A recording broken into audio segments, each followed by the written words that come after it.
There is exactly one place in the United States of America where a nuclear-powered aircraft carrier can be built. Not two, not three, one. If that single shipyard, sitting on a bend of the James River in Virginia, were ever knocked out of commission by a natural disaster, an act of war, or a simple industrial collapse, the United States Navy would lose its ability to build the most powerful warships on Earth. Not slow it down. Lose it entirely. For 80 years, America has treated its aircraft carrier fleet as a story about admirals and battles, about flight decks and fighter jets launching into the dawn. But that is not where the real vulnerability lives. The real story is concrete, steel, and geography. It is a single dry dock, 23 stories deep, that took the U.S. government the better part of a decade to build, and that no private company since has found a reason to replicate.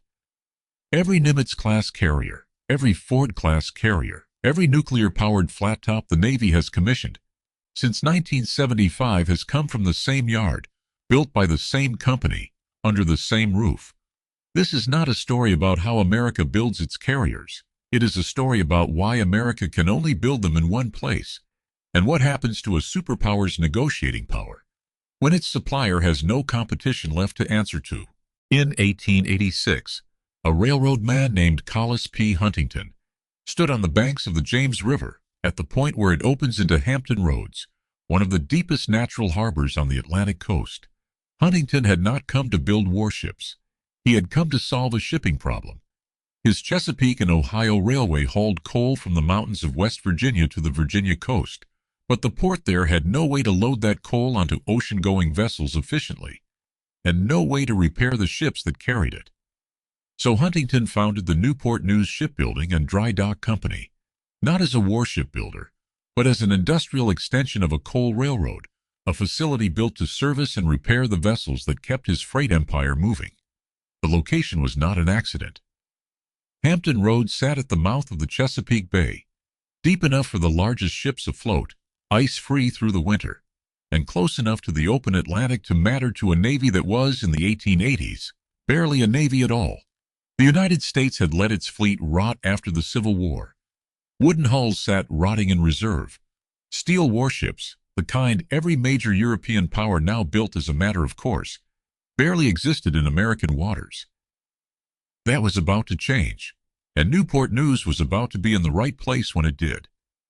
The yard launched its first vessel in 1890, a small tugboat named Dorothy, built under the leadership of the company's first president, Calvin B. Orcutt.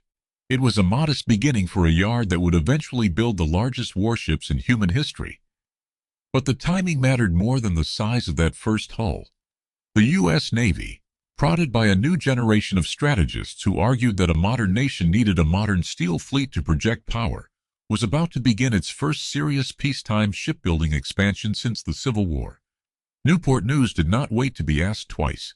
Within a decade of its founding, the yard was building warships for the United States Navy. Gunboats first, then armored cruisers, then battleships. Each contract deepened the yard's expertise. Each hull expanded the workforce's skill in a craft that very few American shipyards had mastered, building steel warships to naval specification, on schedule, at scale. By the time the 20th century began, Newport News Shipbuilding was no longer just a coal railroad's repair dock. It was becoming something the United States Navy could not yet afford to lose, a shipyard capable of building the biggest ships the country needed, at a time when almost no one else could.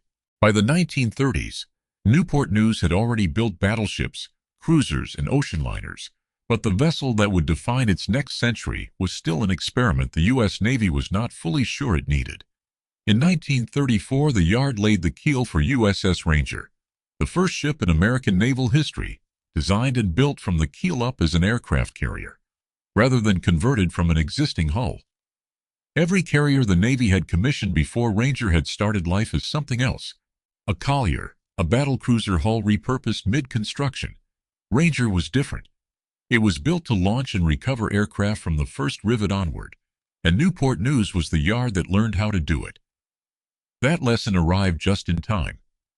When the United States entered the Second World War in December 1941, The Pacific campaign would be decided not by battleships, but by aircraft carriers, and the country needed them in numbers no single pre-war plan had anticipated.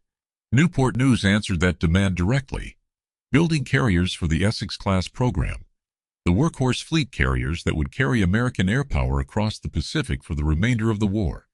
The yard delivered USS Yorktown, USS Bonhomme Richard, and other Essex-class hulls, each one absorbing lessons from the last. Each one built faster than the one before it. What the war years gave Newport News was not just contracts, it was compounding expertise. Building an aircraft carrier is not like building a battleship or a cruiser. The flight deck has to be engineered to absorb the shock of aircraft landing at speed.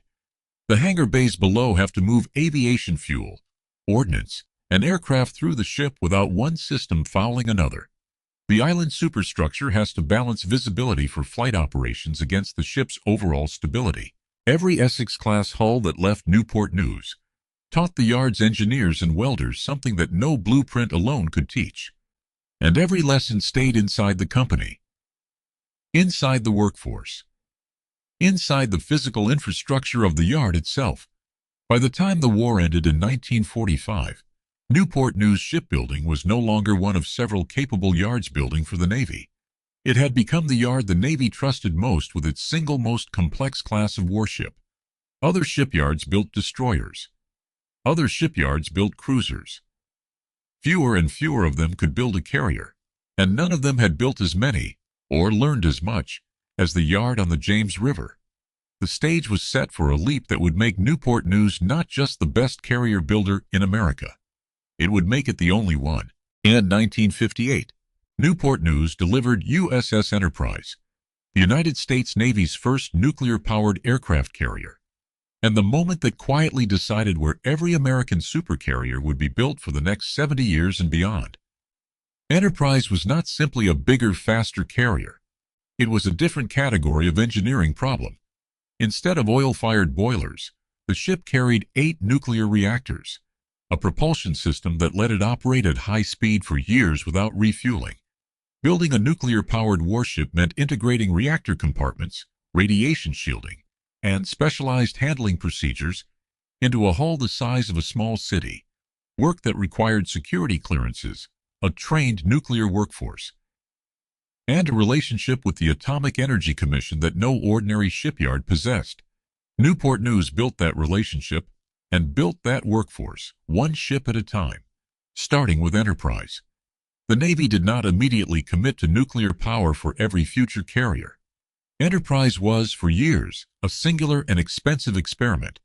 8 reactors made it far more costly than a conventionally powered ship, and some in the Navy's own leadership questioned whether nuclear propulsion was worth the price for the whole carrier fleet. That argument was settled, in large part, by one man, Admiral Hyman G. Rickover, the father of the U.S. Navy's nuclear propulsion program, who spent the 1960s and 1970s pushing, testifying, and maneuvering to make nuclear power the standard for every major American surface combatant, carriers included. Rickover won that argument. In 1968, the Navy laid the keel for USS Nimitz at Newport News, the lead ship of a new class, powered by just 2 reactors instead of Enterprise's 8. A design refinement that made nuclear propulsion practical to standardize across an entire carrier fleet. Nimitz was commissioned in 1975, and with her, the Navy made a decision that would define American naval industrial policy for the rest of the 20th century and into the 21st. Every future nuclear carrier would be built at Newport News. There was a logic to that decision. And it was not carelessness. Nuclear shipbuilding demanded a level of specialized infrastructure, secure fabrication facilities, radiological safety protocols, a workforce trained and cleared to handle reactor components that duplicating at a second yard would have cost billions of dollars the Navy did not have during the Cold War budget environment of the 1970s.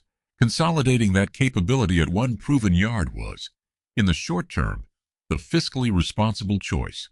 Newport News had already built the trust, the workforce, and the physical dry docks large enough for a carrier hull. Starting over somewhere else would have meant rebuilding all of it from nothing. But the Navy was making a bet it would spend the next 50 years living with. Every efficiency gained by concentrating carrier construction in a single yard came bundled with a risk the Navy was choosing, deliberately or not to hedge against. If anything ever happened to that one shipyard, there would be no second option waiting in reserve. 10 Nimitz-class carriers would eventually be built, every one of them at Newport News. The Navy had just handed one company a monopoly it never had to bid for again. To understand why no other American shipyard ever challenged Newport News for the carrier business, it helps to understand what building a nuclear aircraft carrier actually requires. Because the barriers were not political. They were physical, financial, and almost impossible to justify on a balance sheet. Start with the dry dock itself. A Nimitz or Ford-class carrier measures over 1,100 feet long and displaces roughly 100,000 tons fully loaded. Building one requires a dry dock deep enough, wide enough, and structurally reinforced enough to support that mass while under construction. Not a berth, not a slip, but a purpose-built basin that can be flooded and drained on command. Newport News built Dry Dock 12 specifically for this purpose, an excavation deep enough to swallow a 20-story building, engineered over years at a cost that only made sense if the company could count on decades of carrier contracts to pay it back. No competitor could justify that investment without the same guarantee of decades of work, and no competitor had it, because the Navy's carrier business was already going to Newport News. Then there is the workforce. Building a nuclear-powered warship means employing thousands of specialized tradespeople, nuclear-certified welders, pipe fitters cleared to work near reactor compartments, engineers trained in radiological safety protocols that do not exist anywhere else in commercial shipbuilding.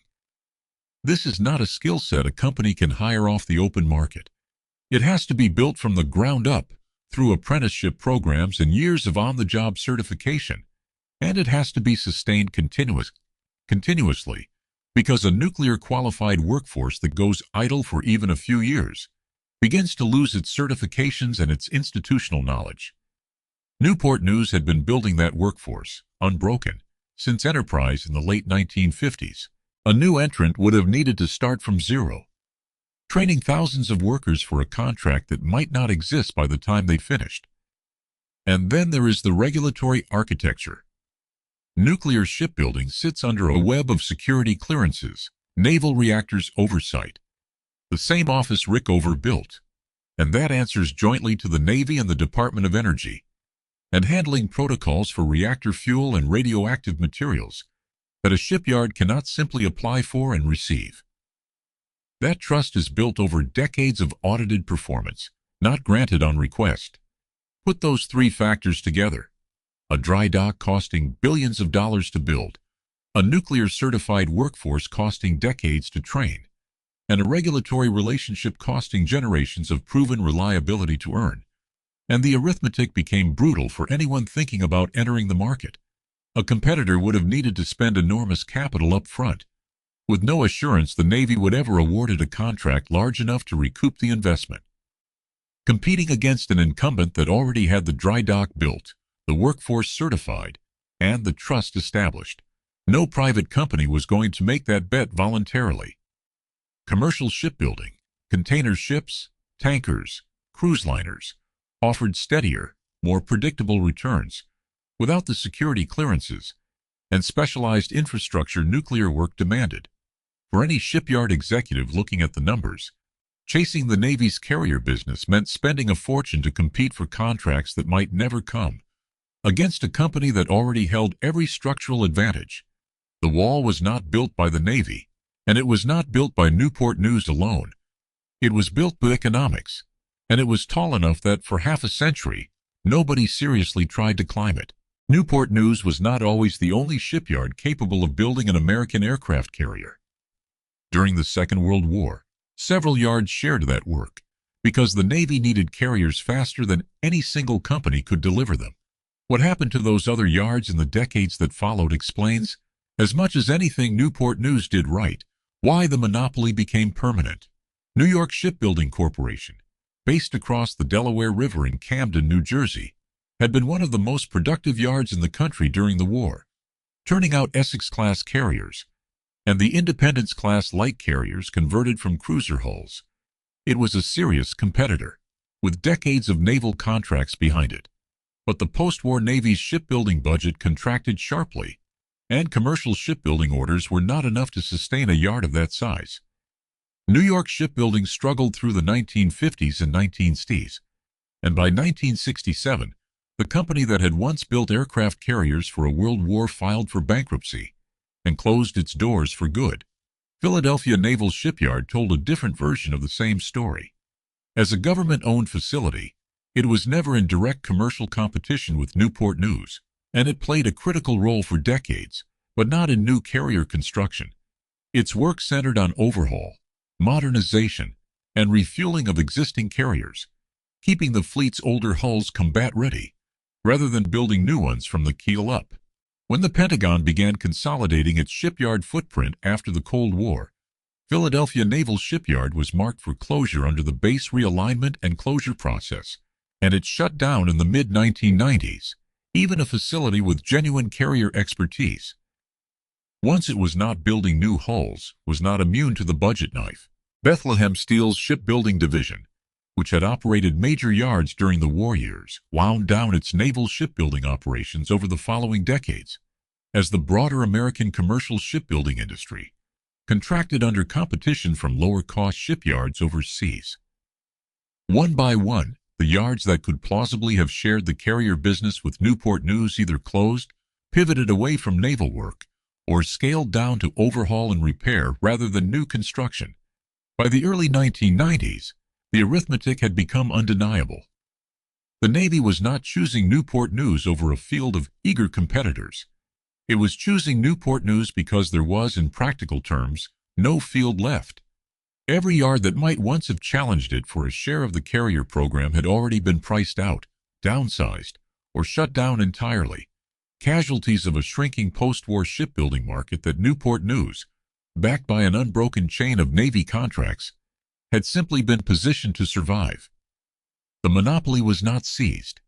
It was inherited, one bankruptcy and one closure at a time, from competitors who had run out of reasons to stay in the business. For most of its history, Newport News Shipbuilding answered to a single owner with deep roots in Virginia. That changed in 1968, when the Tenneco conglomerate, a sprawling Houston-based company with interests in oil, gas, chemicals, and industrial manufacturing, acquired the shipyard as part of a wave of corporate diversification sweeping American business at the time.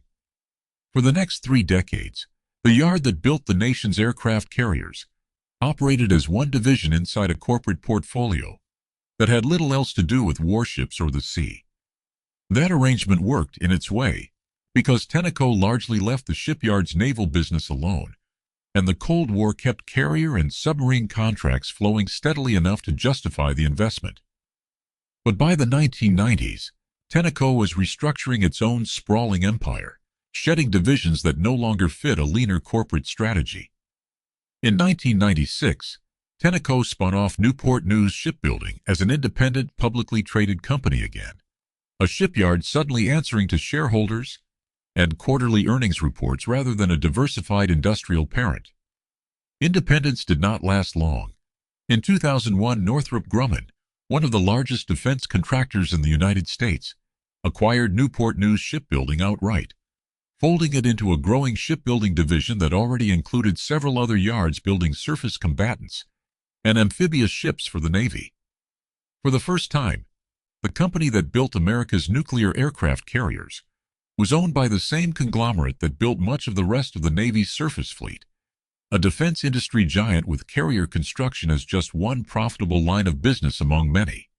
That arrangement held for a decade, until Northrop Grumman made a decision that would, without the much public fanfare, formalize the monopoly Newport News already held. In 2011, Northrop Grumman spun off its entire shipbuilding division, including Newport News and its sister yard Ingalls Shipbuilding in Mississippi, into a new, independent, publicly traded company, Huntington Ingalls Industries, named for the railroad man who founded the yard in 1886 and the Mississippi yard that joined it in the spin-off. The logic behind the split was straightforward from a corporate finance perspective. Shipbuilding is a capital-intensive, lower-margin business compared to the electronics, cyber, and aerospace work that made up the rest of Northrop Grumman's portfolio. Separating it let each company focus on its own core strengths and let investors evaluate a pure-play shipbuilder without diluting Northrop Grumman's other results. But the effect on the Navy's position was less about corporate efficiency and more about leverage. Huntington Ingalls Industries emerged from that 2011 spin-off as the only company in America still building nuclear-powered aircraft carriers, a single, standalone, publicly traded entity with no sister division elsewhere to build a competing bid. The Navy was no longer negotiating with one division inside a diversified conglomerate that had other business lines to protect. It was negotiating with a company whose entire commercial existence depended on one customer for one class of ship at one shipyard.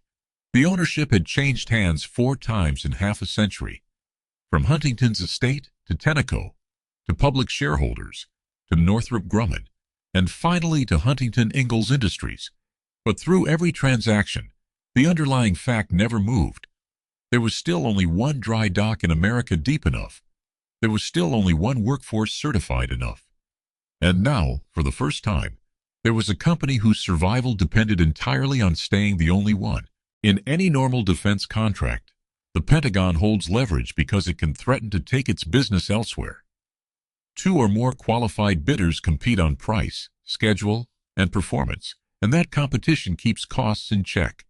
Carrier construction broke that model entirely, because by the time the Navy sat down to negotiate the price of a Ford-class carrier, there was no elsewhere to threaten to take the business to. This is what defense economists call a monopsony monopoly standoff. One buyer, the United States Navy, facing one seller, Huntington Ingalls Industries, with neither side able to walk away. The Navy cannot simply refuse to build carriers. National strategy requires them. And Huntington Ingalls cannot walk away either, because carrier construction is central to its business, and its Newport News workforce depends on the contracts continuing. But that mutual dependence did not translate into balanced negotiating power, because only one side of that relationship had somewhere else to go if talks broke down, and it was not the Navy. The Navy's contracting officers understood this problem well before the public did. Internal Pentagon assessments throughout the 2000s and 2010s repeatedly flagged carrier construction as a single point of failure in the defense industrial base, a technical term for exactly the vulnerability it sounds like. If Newport News Shipbuilding ever became unable to deliver, through labor disruption, natural disaster, or simple mismanagement, there was no backup shipyard the Navy could redirect the work to. That is not a normal negotiating position for a customer to occupy, and everyone on both sides of the table knew it. To manage that risk, the Navy adopted a strategy of long-horizon contracting, locking in multiple carriers at once through what are called block-buy contracts, rather than negotiating each ship individually. The idea was to give Huntington Ingalls the production stability it needed to keep its specialized workforce employed continuously, while giving the Navy some predictability on cost across several hulls at once. It was a reasonable compromise on paper. In practice, it also meant that once the Navy committed to a multi-ship contract, it had locked itself into a relationship. It could not easily exit even if problems emerged partway through. And problems, as the Ford-class program would soon demonstrate, were coming. The absence of competition did not mean the absence of oversight. The Defense Contract Audit Agency, the Government Accountability Office, and congressional appropriators all maintained the authority to scrutinize costs, and they used it. But auditing a contract after the fact is a different kind of leverage than being able to award it to a competitor in the first place. One catches problems. The other prevents them by design. By the 2010s, the pattern was set. The Navy needed carriers only Newport News could build. Newport News needed contracts only the Navy could award. And in a negotiation with exactly 2 players and no exit for either one, the numbers on the final contract would increasingly reflect not what a competitive market would bear, but what a single supplier believed it could justify, and what a Navy with no alternative had no choice but to accept.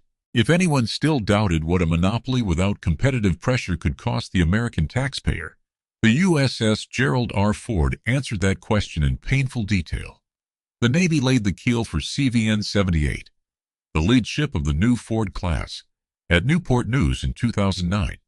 Designed as the most technologically ambitious aircraft carrier the United States had ever attempted to build, the ship was meant to introduce a new nuclear reactor design generating triple the electrical power of a Nimitz-class carrier, a new electromagnetic launch system called EMALS to replace steam catapults that had launched aircraft since the 1950s, and new weapons elevators using magnetic propulsion instead of cables and pulleys to move munitions from below deck to the flight line. Every one of those systems was a leap into unproven engineering, and every one of them was being developed and integrated at the same time, on the same hull, by the only shipyard in the country capable of doing the work. There was no competing design team offering a second approach. There was no alternative contractor whose bid the Navy could compare against Newport News's. The pressure that normally forces a contractor to control costs and hit deadlines, the threat of losing the next contract to a rival who can do it cheaper, simply did not exist. The result was a program that ran far over its original budget and far behind its original schedule. Gerald R. Ford was originally projected to cost around $10.5 billion. By the time the ship was delivered to the Navy in 2017, the total price tag, including research and development costs, had climbed past $13 billion, making it the most expensive warship ever built. The weapons elevators, meant to be operational at delivery, were not fully functional for years afterward. The Navy accepted a carrier that, for a significant stretch of its early service life, could not move bombs and missiles from its magazines to its flight deck using the very system designed to replace the older, more reliable method. EMALS, the electromagnetic launch system, suffered its own reliability problems during testing, with failure rates that fell short of Navy requirements, and forced additional years of troubleshooting before the system met its performance targets. None of these were minor technical hiccups. They were the visible symptoms of a deeper structural problem. An enormously complex first-of-class warship being built with no second yard, no second engineering team, and no competitive check on either the schedule or the price. Defense analysts and former Navy officials, testifying before Congress in the years that followed, pointed to the same underlying diagnosis from different angles. Some argued the Navy had tried to bundle too many unproven technologies into a single ship at once. Others argued that Huntington Ingalls, insulated from competitive pressure, had little structural incentive to control costs as tightly as a contractor facing a rival bidder would. Both explanations pointed back to the same root condition: a shipbuilding relationship with no competitive check built into it anywhere. Gerald R. Ford eventually became a capable warship, and the technologies it pioneered began performing as designed. But the ship's construction had already become the case study that defense economists and members of Congress would cite for years afterward, whenever the conversation turned to what happens when a program supplier has no rival left to answer to. The cost overruns on Gerald R. Ford did not go unnoticed on Capitol Hill, and by the mid-2010s, carrier construction had become a recurring subject of congressional hearings, not because lawmakers wanted to punish Newport News, but because they had no other lever to pull. Without a competing bidder to threaten the shipyard with, oversight hearings and audits were the only tool left to apply pressure on cost and performance. The Government Accountability Office issued a series of reports through the 2010s examining the Ford-class program, and its findings were consistent across multiple assessments. The Navy had proceeded with construction before critical technologies like EMALS and the advanced weapons elevators were mature enough to install with confidence, a decision GAO auditors linked directly to schedule pressure and the absence of any alternative path to building the ship. Members of the House and Senate Armed Services Committees called Navy program managers and Huntington Ingalls executives to testify, pressing them on why costs had escalated so far past original estimates and why testing had been compressed to meet delivery deadlines. Some lawmakers raised a pointed question during these hearings. If the country had a second qualified shipyard, would this have happened the same way? The answer, offered in various forms by defense analysts and even some Navy officials, was generellement no. Not because a second yard would have been more virtuous, but because competitive pressure forces discipline that a monopoly supplier has no structural reason to impose on itself. Congress explored, at various points, whether the industrial base could support a second nuclear carrier construction facility. The conclusion each time was the same one that had shaped the industry since the 1970s. Standing up a second yard would require billions of dollars in new infrastructure, years to train a nuclear-certified workforce from scratch, and no guarantee that the investment would pay for itself given how few carriers the Navy builds in any given decade, typically one new hull roughly every 4 to 5 years. No serious legislative proposal to fund a second carrier building facility ever advanced past the discussion stage. Instead, Congress settled into a posture of continuous oversight rather than structural reform. Annual defense authorization hearings began routinely including carrier cost and schedule updates as a standing agenda item. The block-buy contracting approach was refined further, with Congress pushing the Navy to negotiate firmer cost caps and stronger penalty clauses for schedule slippage on future ships, an attempt to recreate through contract language some of the discipline that competition would have imposed naturally. By the end of the decade, the pattern had become a fixture of American defense policy rather than a crisis to be solved, a monopoly the country could not economically dissolve, managed through hearings, audits, and increasingly detailed contract terms, because the alternative, building a second shipyard from nothing, cost more than living with the risk. Today, more than a century after Collis Huntington founded a repair yard for his coal railroad, Newport News Shipbuilding still occupies the same stretch of the James River, and it still holds a distinction no other American company can claim. It remains the only shipyard in the United States capable of building a nuclear-powered aircraft carrier from the keel up.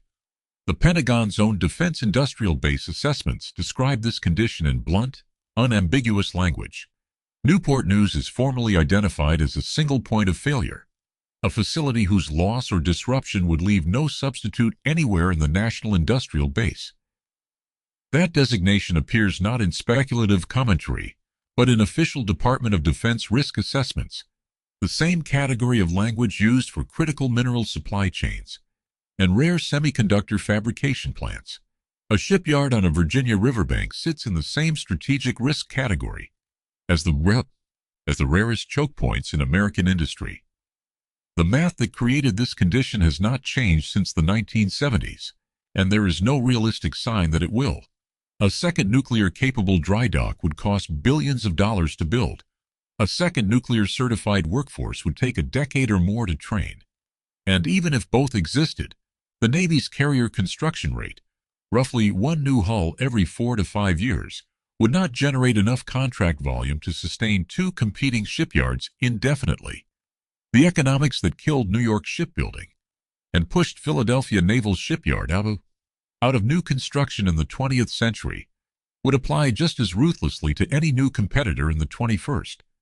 What has changed is how openly the risk is discussed. Where the monopoly once formed quietly, through bankruptcies and corporate spin-offs that drew little public attention, it is now a named line item in national security strategy documents, a recurring subject in congressional testimony, and an acknowledged constraint that shapes how the Navy plans its shipbuilding budget decades into the future.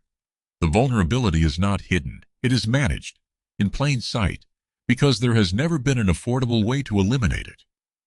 Newport News Shipbuilding, now operating as a division of Huntington Ingalls Industries, continues to deliver the ships that make up the backbone of American power projection at sea. Every Ford-class carrier still under construction, and everyone planned through the coming decades, will be built at the same yard, in the same dry docks, by descendants of the same workforce that built the Enterprise, Nimitz, and Ranger before them. The United States built the most powerful navy in the world on the foundation of a single shipyard's unmatched skill.